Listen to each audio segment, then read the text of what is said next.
Olá pessoal, então nossa aula hoje é sobre partícula livre, tá bom? Nós vamos estudar a partícula livre no contexto da mecânica quântica, tá bom? Apesar de partícula livre parecer mais simples do que o caso do poço infinito, de fato não é tão simples assim. Esse é um dos problemas triviais também da mecânica quântica, mas que a forma como a gente tem que manipular, né, não é tão simples quanto a gente pensa, né? Você pode imaginar, se o potencial é zero, né, em todo espaço, ficaria mais fácil, né? Em princípio, o potencial zero, você coloca na equação de Schrödinger, o hamiltoniano é simplesmente P2 sobre 2m. Né? O problema é que a falta de condições de contorno, certo, sobre o movimento de uma partícula de massa m, né? Uma partícula aí que é, em princípio, quântica, né? Que tem aí uma onda associada a ela, como previu de Broglie. Né? De Broglie propôs que o momento dessa partícula aí, tá bom? Aqui é P, ele é proporcional, né, ao inverso do comprimento de onda. Né? Então, a minha questão é a seguinte: apesar de ser um sistema propriamente simples, onde o potencial é simplesmente zero, né, ele não é tão simples assim de ser trabalhado. Por quê? Porque não tem condições de contorno. Né? É justamente as condições de contorno que fazem com que você tenha a quantização da energia. A ausência de condições de contorno aqui no problema da partícula livre, né, é justamente um entrave na hora de eu encontrar quais são as possíveis energias que uma partícula pode vir a ter. Né? Mas vamos lá para a equação de Schrödinger. Então, a equação de Schrödinger, independente do tempo, ela propõe que h cortado ao quadrado sobre 2m, d2 dx2, o meu psi, né, seja o potencial, tá bom, multiplicado pela função de onda, igual a energia vezes a função de onda. Vamos ver onde entra justamente o problema, né, de tentar resolver a equação de Schrödinger para a partícula livre. Né? O problema todo ele vai se resumir ao fato de que, como v de x é igual a zero, né, a gente vai ter o seguinte, ó, d2 psi, derivada segunda, da energia, tá bom? Esse sinal negativo eu posso passar para lá também, depois ele volta com o sinal positivo para cá, vai ficar a raiz de 2me sobre h cortado, psi, isso aqui igual a zero. Ora, isso aqui não é novidade, isso aqui foi o que a gente fez lá no poço infinito, eu chamo isso aqui de K2 igual a 2me, para que seja sempre positivo, né? Com isso, a minha equação se torna d2 psi, né, dx mais k ao quadrado psi de x igual a zero. Tá certo? Então, quem são as soluções aí? Aí, lá no poço infinito, a gente fez a proposta que existem duas soluções. Existe a solução cosseno de kx, né? E existe a solução seno de kx, a equação tradicional, né? Um EDO de segunda ordem, coeficiente constante, né? Onde isso daqui é um K2, constante positivo, tem essas duas soluções aí. Né? Mas existem também outras soluções. Né? Você pode procurar combinações lineares dessas soluções aqui que te dão E elevado a IKX e E elevado a menos IKX. Tá bom? Mas, professor, o que e daí? Né? E daí que você pode escrever a solução, a sua solução agora que depende de um parâmetro K, como sendo uma combinação linear desses coeficientes reais, semelhante ao que a gente encontrou no poço infinito. O problema é que eu não tenho mais nenhuma outra informação sobre condições de contorno. Né? Eu não sei exatamente o que eu posso tirar daí. Né? Poderia também escrever o meu psi de K, se eu quisesse escrever como complexo, né? Funções complexas seriam outro tipo de constante, elevado a IKX, mais B de K, minha, né? É elevado a menos IKX. Né? E daí? E daí é o seguinte, que essa seria, né, a chamada solução. Será que isso aqui seria uma solução estacionária para a minha equação de onda? Para a minha equação de Schrödinger? Né? A pergunta é, será que isso aqui é uma solução estacionária? Pergunta, tá bom? Mas na frente a gente vai entender, saber se vale ou se não vale. Né? Bom, será que eu poderia escrever dessa forma aqui? Né? Sem mais nenhum tipo de informação. A informação que eu tenho aqui agora é que a energia, né? Como eu chamei de K ao quadrado, né? É simplesmente H cortado quadrado, K ao quadrado sobre 2M. Né? Por exemplo, a função de onda total, dependendo ainda desse K, que eu não sei bem dizer o que é, seria A elevado a K elevado a kx. Aí eu vou escolher as exponenciais só para poder ajustar com a parte temporal. Tá certo? Então, se eu escolher a parte temporal como sendo mais, aí tem a parte aqui, né, da função de onda bk menos i kx. Né? Então, para ajustar isso daí com a parte temporal, vai ficar elevado a menos I energia, né, T sobre H cortado. Mas quem é o E? Né? A gente tem aqui A elevado a I kx mais B' E elevado a menos I kx elevado a menos, quanto é que vale a energia? Vai ficar H cortado, K ao quadrado, né, sobre vezes T dividido por 2M, né, e só. Tudo bem? A energia é H cortado K ao quadrado sobre 2M, então fica somente isso daí. Tá certo? Então, para ajustar aqui com a parte espacial e a parte temporal, a gente ganha, né, esse tipo de comportamento. Então, se você juntar tudo agora, vai ficar assim. A minha solução para a partícula livre, né, eu poderia ter escolhido seno? Poderia ter escolhido cosseno. Mas como a gente já tem uma parte exponencial, né, que depende do tempo e é exponencial, é melhor escolher a parte espacial também exponencial. Depois daqui a pouco a gente vai ver por que é melhor trabalhar com a parte exponencial, porque a gente vai conseguir desenvolver uma ferramenta matemática para resolver isso daí. Né?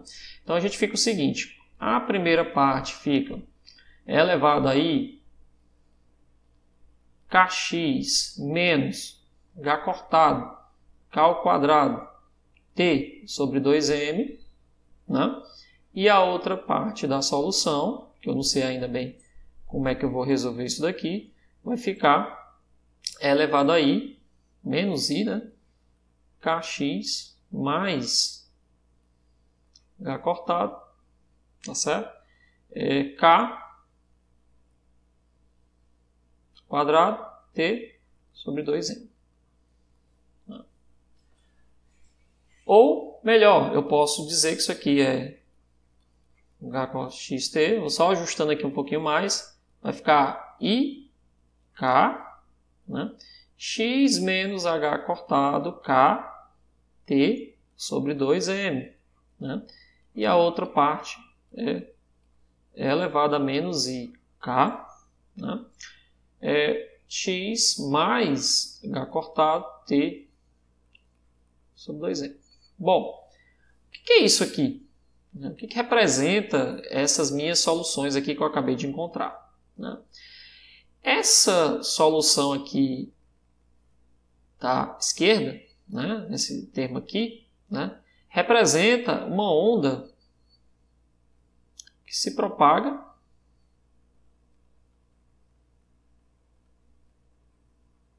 no sentido positivo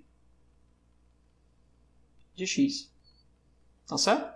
Desse lado aqui, eu tenho uma onda que se propaga no sentido negativo. Bom, mas, professor, por que você tem certeza disso daí? Né? Por que você pode dizer isso daí, que ela se propaga no sentido positivo e a outra no sentido negativo? Ora, como eu já comentei aqui com vocês, lá em Física 2 vocês devem ter estudado isso daí. Qualquer função dependente de x de t, em que a derivada segunda dela, quadrado, menos 1 sobre velocidade ao quadrado, df de t, dt2, satisfaz a equação de onda, desde que ela possa ser escrita como um f de x menos vt. Tá certo? Ora, Se pode ser VT, na verdade isso aqui pode ser até mais ou menos VT, né? Depende do como você escreve a função, né? Eu posso dizer que isso aqui é mais ou menos, tá bom? Qualquer função mais ou menos satisfaz essa minha equação de onda. Isso aqui você deve ter aprendido lá no curso de Física 2. Se não aprendeu, está aprendendo agora. Qualquer função de onda, né? Qualquer função, na verdade, de x de t, escrita dessa forma que satisfaz a equação de onda. É fácil de você mostrar isso daí. Se você fizer uma mudança de variável aqui, faz a mudança de variável nessa derivada, faz a mesma mudança de variável nessa outra derivada, você mostra que o fato desse cara ter ao quadrado me produz soluções do tipo mais ou menos VT. Né? Isso aqui é uma onda, né? Que se propaga na direção positiva, com V positivo, ou na direção negativa, com V negativo. Tá certo? Então, o que você tem aqui, representando pela sua função de onda, é uma partícula, né, que aparentemente se propaga com essa função aqui, né, escrita como x menos esse termo aqui, vezes t, né, e é x mais esse termo aqui, vezes t. Né. Eu poderia até dizer que essa função aqui, né, de forma geral, para k, tanto positivo, qualquer k, né, tanto k positivo como k negativo, né, nesse intervalo aqui todo, poderia dizer que a minha partícula está representada através de uma constante aqui, qualquer de normalização, que a gente ainda não sabe quem é, né, é elevado aí k x menos, né, quem ali? H cortado, k, t sobre 2m. Tá bom? Onde esse k pode ser tanto positivo, né, ou k negativo. Desde que você considere que a partícula está se propagando para a direita ou para a esquerda. E perceba que essas duas condições são observadas aqui. Tá bom? Do k pode ser positivo, pode ser negativo. E perceba que o fato do K ser positivo ou negativo não muda o valor da energia. Então, K ser positivo, o elétron, né, ou a partícula quântica se propagando nessa direção, né, ou se propagando na direção contrária, com o K, digamos, positivo, ou K negativo aqui, né, o valor da energia é o mesmo. Essa energia aqui é igual a essa energia aqui. Tá bom? Não muda. Né? Só que tem um detalhe importante, a velocidade, que a gente vai chamar aqui de velocidade, né, por enquanto, quântica, dessa onda aí, e eu vou colocar esse quântico aqui entre aspas, né, que não existe essa ideia de velocidade quântica, mas digamos que existe uma velocidade quântica aqui, essa velocidade quântica, né, ela seria h cortado k sobre 2m. Né? Essa seria a velocidade quântica dessa minha onda, de tal forma que a onda seria escrita como A de K, né, elevado aí K, né, x menos essa velocidade quântica aí, T. Tá bom? Aí sim seria uma onda aqui que se propaga tanto na direção positiva como na direção negativa. Tá bom? Só que tem uma pequena curiosidade aqui, que a gente só vai responder isso daí posteriormente, né, porque eu vou fazer a distinção aqui, o que seria de fato a velocidade de uma partícula. Né? Se a velocidade quântica é essa partícula aqui, né, quanto que seria a velocidade clássica? Se eu quisesse escrever a velocidade clássica em função da energia da partícula. Por exemplo, ó, a velocidade clássica de uma partícula, vou chamar aqui de VC, né? Ela é dada pelo quê? Como é que a gente pode tirar? Ora, se a energia cinética, a energia da partícula, é toda a energia cinética, né? Isso aqui vai ser igual, eu posso dizer que m vezes a velocidade clássica sobre 2m, né? Ou seja, é um meio de mv2, então a velocidade clássica dessa partícula, né, seria o quê? Seria 2e quadrada aqui, né? Sobre m. Ou seja, a gente tem uma velocidade clássica que é raiz de 2e sobre m. Bom, vamos guardar isso aqui, ó, porque a nossa velocidade quântica, que a gente acabou de descobrir, ou pelo menos de estimar, né, ela seria o quê? H cortado sobre 2mk. Mas quem é H cortado k? Ora, H cortado k ao quadrado, né, é 2me. Então, na quântica, H cortado k é raiz de 2me. Então, a nossa velocidade aqui quântica é raiz de 2me que divide 2m. Ou seja, a minha velocidade quântica, né, vai ser o quê? Raiz de E sobre 2m. Olha só.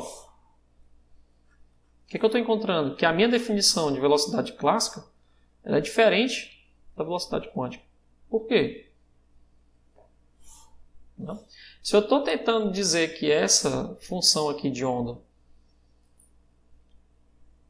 representa a minha partícula, por que a velocidade dessa onda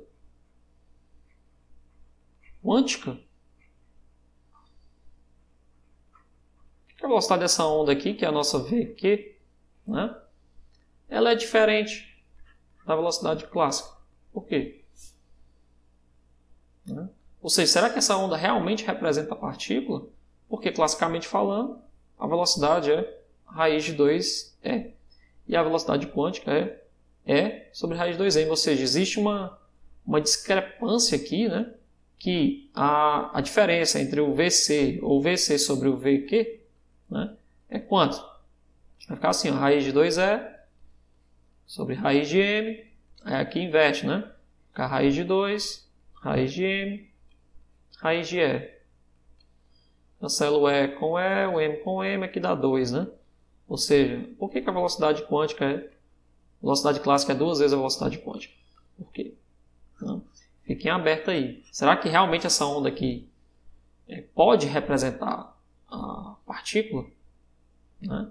Ou será que a gente tem que propor definições diferentes para a velocidade quântica, aí, no caso, a velocidade dessa onda, aí, dessa onda senoidal, né, que a gente chama tridimensionalmente de onda plana? Será que a gente tem que definir diferente, né, para que possa realmente representar a partícula? O que a gente tem que fazer, né, com esse psi de x de t, né? Aqui, desculpa, só uma correção, aqui é psi de x de t.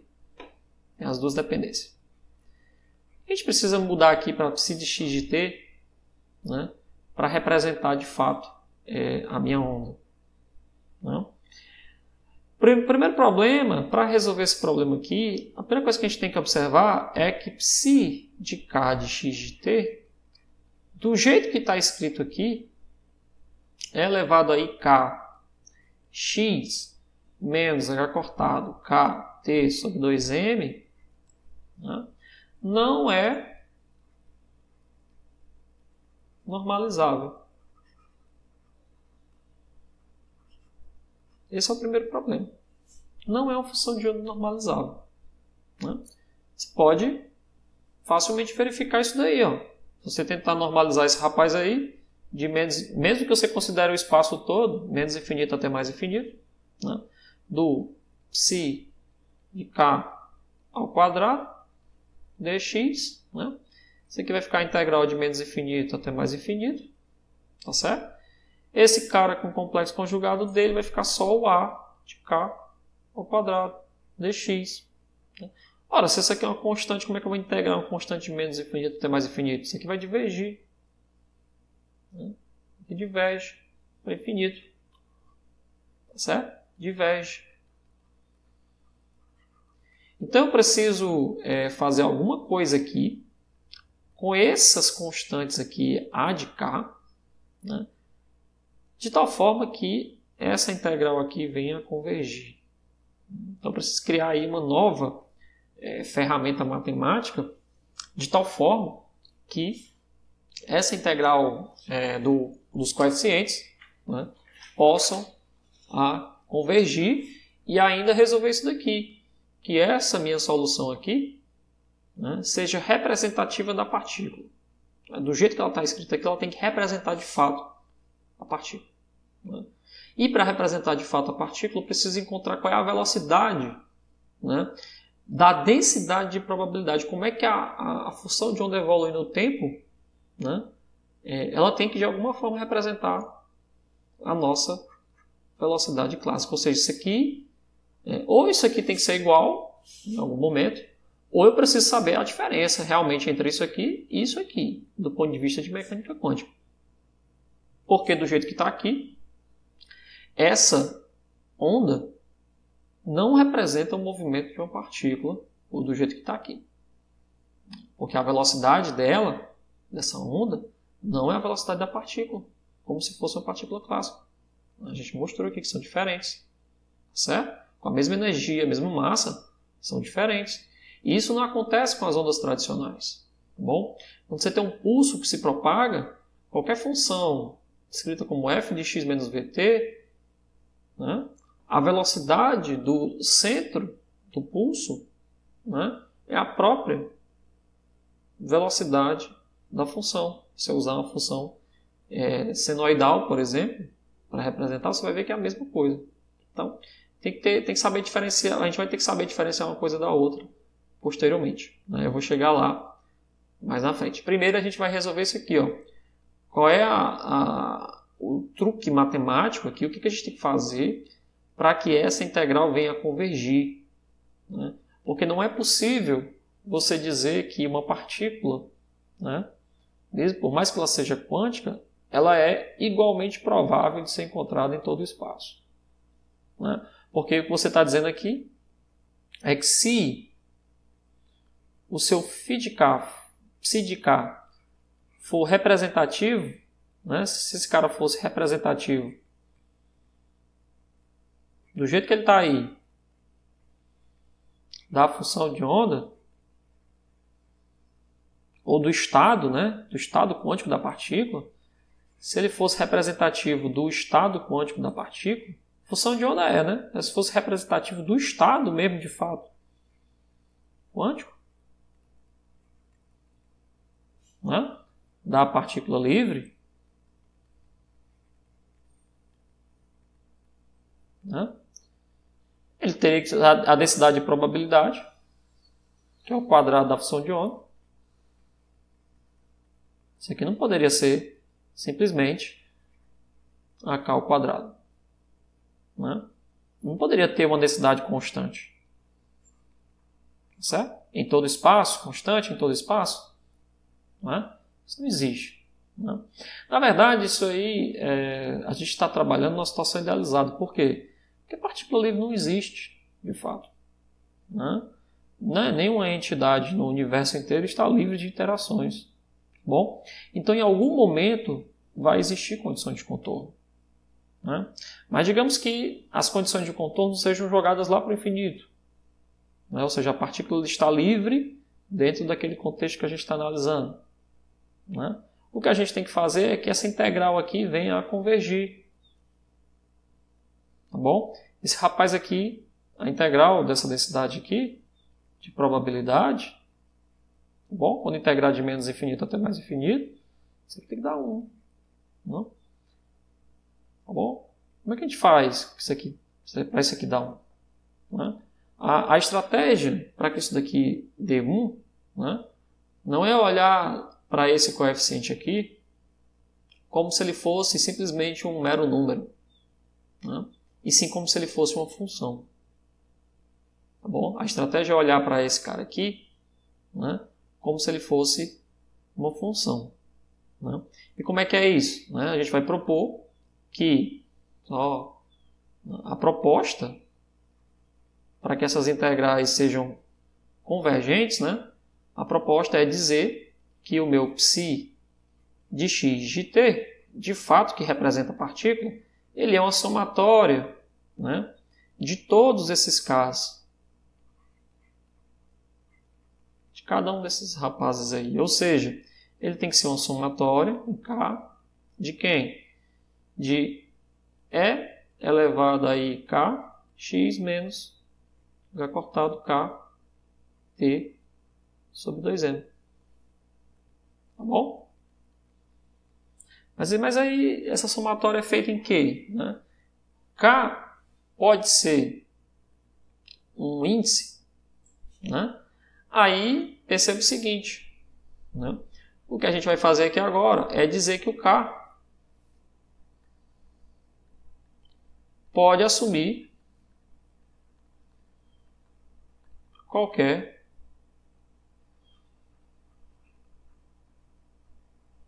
valor real. Ora, isso é plausível? É. Por quê? Porque você pode dizer que a energia pode ser qualquer uma. Tá certo? Qualquer energia. Se a partícula realmente está livre, né? Por que a gente vai escolher níveis específicos de energia? Eu posso escolher qualquer energia. Tá bom? Isso aqui pode ser qualquer valor. Então, K pode ser qualquer valor real. Então, essa somatória aqui, obrigatoriamente, ela se transforma no integral. Então, eu vou propor que o estado quântico da partícula seja agora uma integral em K, né, sobre todos os valores K possíveis. Né? Isso aqui seja uma função de K agora, né, integrada em E, K, X menos H cortado KT sobre 2M. Tá certo? Ou seja,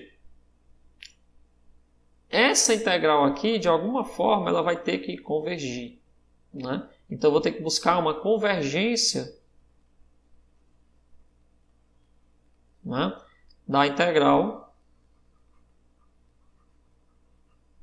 em K, dk. Né? É isso que a gente vai ter que buscar. Buscar uma forma de fazer essa integral aí convergir. Tá certo? Então, e aí perceba, como a gente está considerando que o K pode ser real, e a gente já discutiu aqui que pode ser positivo ou negativo, essa integral tem que ser de menos infinito até mais infinito, mas nos valores de K, né? Ou seja, o K ele está limitado a ser mais infinito e menos infinito, qualquer valor em K. Tá bom? E daí? E daí o seguinte, que se conhecermos, né, o estado quântico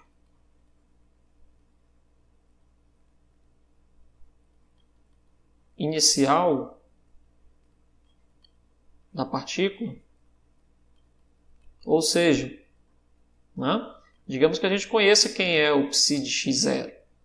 Eu quero saber como é que esse psi de x0 aí vai se desenvolver, né, ao longo do sistema. O sistema é uma partícula livre, mas se eu souber quem é o psi de x0, o que vai acontecer? Né? Quando eu encontrar esse psi de x0 aí, né, eu vou poder fazer o seguinte, aqui vai ser 0, então meu psi de x0, o que vai acontecer com aquela equação ali? Ó? Vai ficar assim, a integral de menos infinito até mais infinito, dk, a de k é elevado a i kx. Né? Aí, se você lembrar do que a gente fez, né, para o caso discreto, né, no caso discreto, onde, né, o K era um K de N, né, o que a gente fazia? A gente tinha a solução inicial, né, fazia uma somatória aqui em N de uns CNs, né, de psi de N. E aí lembra que a gente usou aqui a ortogonalidade dos psi de N, né, e encontrou que o Cn era a integral, né, em dx, tá bom? E aí depende de onde você está definindo aqui o seu espaço de x, mas era dx psi de n estrela vezes o psi de x 0. Ou seja, a gente tinha uma solução para esse rapaz aqui. Será que a gente pode fazer a mesma coisa aqui? Né? Comparando os dois termos, a gente olha que aqui é o integrando, né? Ele faz o papel aqui do somatório. O meu coeficiente Cn aqui no caso discreto faz o papel dessa função a de k, que é simplesmente um coeficiente de normalização que eu não sei quem é, eu quero saber quem é ele, e essa funçãozinha aqui, né? Essa onda, digamos, que essa exponencial, né? Que basicamente é uma onda estática, né? Que perceba que a exponencial é de kx, né? Cosseno de kx mais i seno de kx.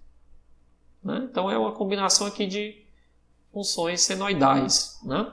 Ela funciona como a nossa base, né? As nossas autofunções do poço infinito, no caso discreto. Será que a gente consegue aqui ortogonalizar essas funções, ou então ortonormalizar essas funções, de tal forma a encontrar aqui um valor para a de k? Né? Será que a gente consegue fazer isso daí? Tá bom? Perceba o seguinte, que uma vez que eu conseguir inverter essa somatória e transformá-la no integral, né, eu consigo encontrar uma solução para cá, e se essas integrais forem convergentes, eu consigo resolver o problema. Por quê? Porque agora eu consigo representar o meu estado quântico inicial, né, como uma combinação dessas ondas que se propagam com velocidade aqui, digamos, k, né, velocidade de fase, né, a velocidade quântica que eu chamei aqui, né, desde o começo. Cadê? Aqui, ó, h de k sobre 2m. Né? Então, vamos lá. Vamos ver o que acontece se eu tentar fazer aqui a mesma abordagem que eu fiz aqui para o caso discreto. Né? Como foi que a gente fez? Então, a gente tem psi de x de 0, somatório menos infinito dk, a de k, né, é elevado aí kx. Aí vamos lá. No caso discreto, a gente multiplicava, né, lembra lá? Por psi de m estrela e integrava. Não era isso? Fazia a integral depois de multiplicar. Integrava em dx. Então aqui é a mesma coisa. Ó. Quem é o psi estrela dessa função aqui? É o e elevado a menos k. Menos i kx. Só que a gente usava um índice diferente. Significa que eu vou ter que usar um k diferente. Então eu vou multiplicar aqui por e elevado a menos k' x. Multiplicado pela exponencial, pela função de onda inicial, vai ser igual a e elevado. Né? Aí perceba, por que eu posso colocar esse rapaz dentro da integral? Porque ele não está em k, ele está escrito como k'. Tudo bem? Então não, ele pode entrar dentro da integral sem problema nenhum. Então fica a de k é elevado aí kx. Tá bom? E daí agora? E daí que agora a gente vai integrar. Ó, lembra qual é o procedimento? Integrar em dx. Integral em dx. Então a gente vai transformar isso aqui numa integral em dx. Então a gente tem mais uma integral aqui, só que agora em dx. Bom? E daí? Daí que vai ficar assim, ó, integral em dx é elevado a menos i k' de x, psi de x0. Aí, ó, isso aqui vai ficar como? Para eu trabalhar com esse meu psi de estrela de x, lá no caso discreto, eu usei a ortogonalidade, né? Ou seja, eu usei aqui psi estrela de x, psi n de x dx, me dava o quê? Uma delta de nm. Certo? Então, eu usei o fato de que eles eram ortogonais, né, para poder inverter e encontrar o valor do coeficiente. Então, a pergunta era, será que a integral desse pessoal aqui, esse aqui, ou esse aqui, em dx é ortogonal? Né? Ou seja, será que eu posso dizer o seguinte, que integrando esse rapaz aqui em dk, né, aí jogo a de k aqui, e se eu olhar só para as funções, a integral de menos infinito de e elevado a k menos k' de x dx, será que isso daqui é ortogonal? O que produz essa integral aqui? Né? O que dá isso daí? Né? Essa integral dá para a gente fazer? O que representa essa integral aqui? Né? A gente está no impasse. não pode ser uma delta de Kronecker, né? Como a gente tem no caso discreto, né? Então a pergunta é: o que representa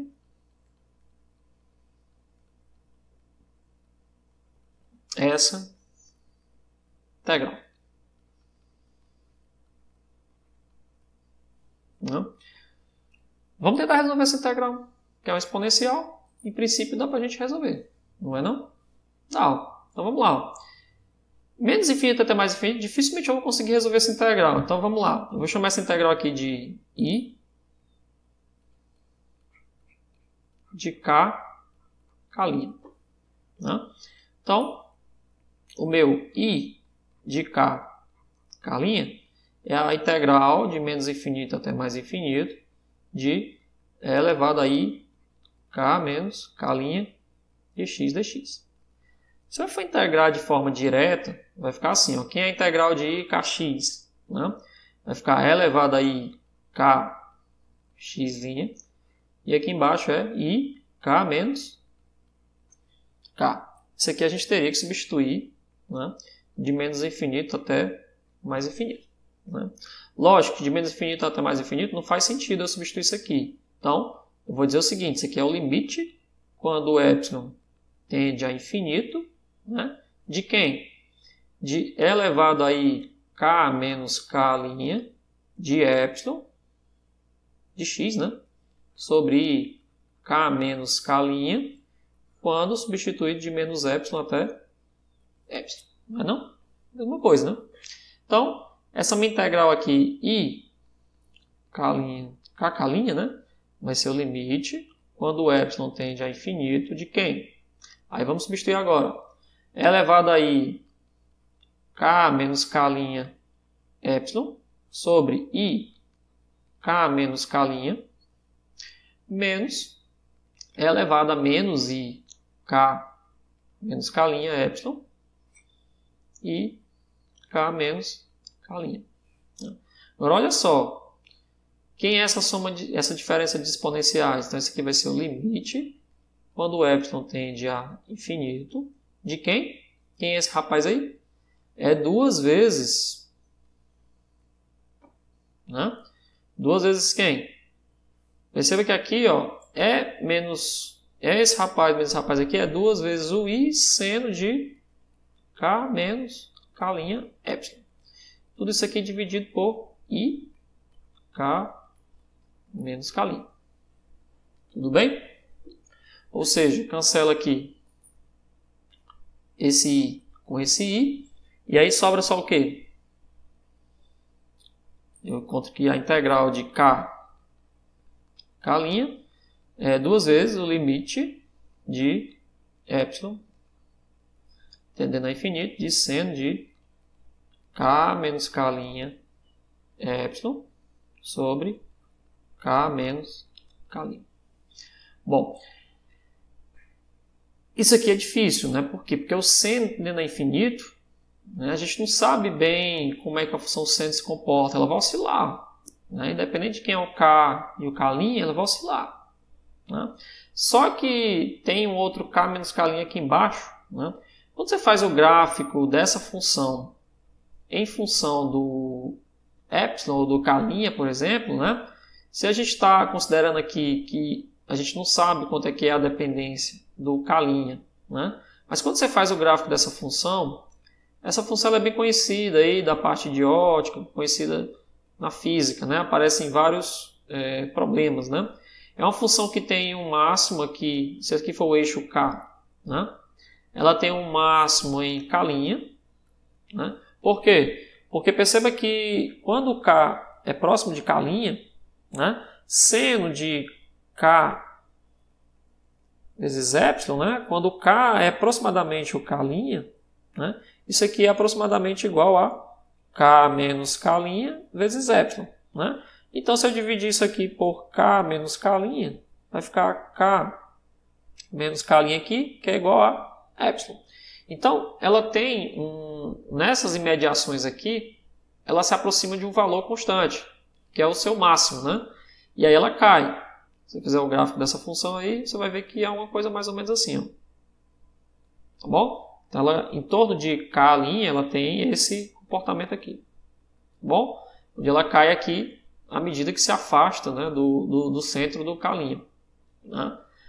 Essa função aqui, à medida que você aumenta o epsilon, né, o que vai acontecer? À medida que você aumenta o epsilon, ela vai cair, né, o seu máximo aqui, os máximos que aparecem aqui, as cristas, né, elas caem muito mais rapidamente.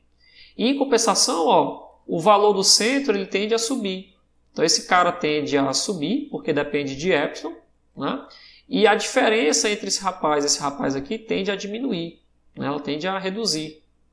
Tá bom? Essa largura ela tende a ficar mais estreita e o pico tende a aumentar. Né? Então tudo indica para a gente, né, que essa função aí, à medida que o epsilon tende para infinito, ela vai ter, de alguma forma, uma correlação com quem? Com a chamada delta de Dirac. Né? Então, eu vou mostrar para vocês quando for na próxima aula, vou deixar aqui em aberto ainda isso aqui. Né? Vou mostrar que se eu pegar aqui e substituir por 2, π, se eu inventar 2π aqui em cima, né?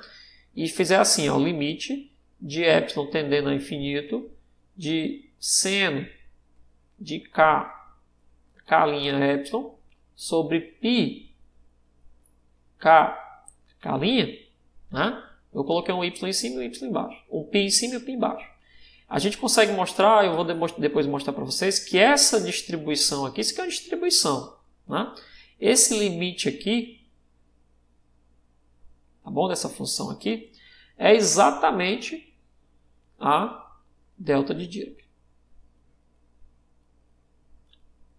Tá certo? Então, não é uma delta de Kronecker, mas quando a gente junta o π aqui, a gente mostra que esse I de K é 2 vezes, então, desse jeito aqui, a gente mostra que é 2 vezes I vezes a delta de Dirac. Tá? Vou mostrar para vocês isso aí na próxima aula. Mostrar uma conta aí tradicional que a gente faz, que mostra, ou pelo menos indica, né, que esse limite aqui é equivalente à delta de Dirac. Equivalente à delta de Dirac. Você pode mostrar isso daí olhando no gráfico também. Né? Quando você olha esse gráfico aqui, à medida que você faz o epsilon tender a infinito, ele vai ficando mais estreito, né? E o pico central ele sobe bastante. Então, isso aí é a chamada delta de Dirac. Tá bom?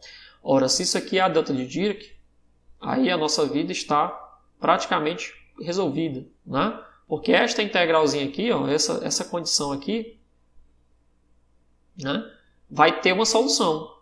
Finalmente a gente encontra agora, né, uma solução para isso daqui. Vai ficar como? Se a integral K' é igual a 2π delta de Dirac, né, como é que fica aquela parte daquele desenvolvimento lá em cima? Vai ficar a integral em dx, né, aí do lado de cá, ó, é elevado a menos i kx, né? Psi de 0. E do lado de cá a gente tem a integral em dk, a de k, né? De quem? 2π delta de k menos k'. Olha que maravilha, ó. Isso aqui é de menos infinito até mais infinito. Isso aqui também é de menos infinito até mais infinito, só que em k. O que sobra daqui? Daqui sobra só 2π a de k'. Que a delta de Dirac ela funciona como um filtro, né? Ou seja, a integral de menos infinito até mais infinito de f de x, delta de x menos x0, né? Isso aqui é o próprio f de x0. Tá bom? A gente costuma dizer que isso aqui é um filtro. Né? Ela filtra somente o ponto em 0. Né? Então, a gente chega à conclusão de que o nosso a de k, que é o coeficiente, né, vai ser 1 sobre 2π, integral de menos infinito até mais infinito de dx elevado a menos i kx psi de x0. Aí olha que interessante, ó. Eu consegui encontrar um valor para o coeficiente dentro daquela expansão, né? Lógico que essa integral tem que convergir, mas perceba que eu já tinha dito que o nosso psi de x0 ele era o quê? a integral de menos infinito até mais infinito, dk, a de k, né, é elevado aí kx. Não era isso? A gente tinha expresso dessa forma. Perceba que para eu encontrar o a de k, eu preciso conhecer o psi de x0. Né? E para encontrar a formulação do psi de x0, eu preciso do a de k. Então, quem eu tiver, primeiramente, eu consigo encontrar o outro. Né? Aí o que acontece? As pessoas gostam de simetrizar essas equações aqui, né? E fazem uma mudança, né? Ou seja, jogam um raiz de 2π para cá, para esse lado aqui, para esse a de k', né? De tal forma que a integral fica só com raiz de 2π de outro lado, né? E aí continua. Quando você simetriza, né, traz um 2π para cá e um raiz de 2π para cá, você pode dizer que o seu a de k ele é igual a 1 sobre raiz de 2π, né? Integral de menos infinito até mais infinito. Para dar simetria aqui ao problema, psi de x0 é elevado a menos i kx. E a outra integral fica psi de x0, aí aparece aqui um raiz de 2π, ó, que é justamente para deixar simétrico, né? Porque percebe que só tem 1 sobre 2π aqui. Então eu coloco um raiz de 2π para esse lado, jogo esse raiz de 2π aqui, e aqui fica raiz de 2π embaixo, tá certo? Então a gente fica 1 sobre raiz de 2π aqui em cima, integral de menos infinito até mais infinito, dk a de k é elevado a i kx. Pronto. E aí a gente chega em duas integraizinhas famosas, né? Ou um conjunto de integrais famosos, né? Que a gente conhece no cálculo, né? Como transformada de Fourier. Certo? Esse aqui é chamada transformada de Fourier. Então, o procedimento que é feito para encontrar a expansão, certo? A expansão da minha função de onda inicial em termos dessas ondas aí, né, de partícula livre, né, é um procedimento matemático chamado de transformada de Fourier. Isso significa que existe uma correlação entre a variável x e a variável k, né? São chamadas de variáveis conjugadas, né? Eu posso encontrar uma como função da outra, desde que eu inverta aqui, né, a minha exponencial. Né? A transformada de Fourier ela vem para ajudar a escrever o estado quântico de partícula livre, né, como uma integral que converge. Né? Nessas integrais aqui, nessas condições, a gente consegue mostrar, agora do jeito que está aqui, do jeito que eu escrevi isso aqui, você consegue mostrar que converge. Por quê? Porque a integral de menos infinito até mais infinito agora do meu psi de x0, olha como vai convergir se eu considerar isso daqui, né? Do jeito que está escrito. Vai ficar assim, ó, integral de menos infinito até mais infinito. Aí vamos lá para a primeira integral, que é a complexa, né? Vai ficar assim, psi estrela. Vou mostrar para vocês que vai convergir agora, né? Se a gente considerar essas duas integrais escritas dessa forma. Então vai ficar assim, menos infinito até mais infinito. Aí eu vou dizer que isso aqui é uma integral em k'. Então vai ficar assim, ó, integral em dk', a de k', né, é elevado aí k'x, tá bom? É a primeira, que multiplica a segunda. Só que aqui é o complexo, né? Então aqui vem complexo, ó, e aqui vira menos, tá certo? A segunda é 2π, a integral em dk duas linhas, só que agora aquela parte não complexa conjugada, né? K duas linhas é elevado a i k duas linhas de x. Né? Como é que vai ficar aqui? Ó? 1 sobre 2π. Bom, tudo isso integrado ainda em dx. Né? Só que aí percebe o seguinte, ó, vai ficar 1 sobre 2π, aí vai ficar uma integral dupla aqui, né? De dk', dk duas linhas, tá certo? É a de k', a k duas linhas, né? E agora vem a parte em x, ó, que é menos infinito até mais infinito de quem? É elevado aí k duas linhas menos k' de x dx. Ora, mas isso aqui é o quem? Já mostrei para vocês, vou mostrar depois, que equivale a delta. Vou fazer uma continha depois para mostrar para vocês. De k duas linhas menos k', né? Ora, se isso aqui é duas vezes a delta de Dirac, esse delta de Dirac aqui cancela, e aí a gente fica também só com, como aqui a delta vai filtrar uma delas, a gente vai ter a integral em k de módulo de a de k quadrado. Ou seja, a gente mostra que a integral da função de onda, né, ela é equivalente à integral em k do meu coeficiente de Fourier. Né? Ou seja, se esse cara for quadrado integrável, esse aqui também é quadrado integrável.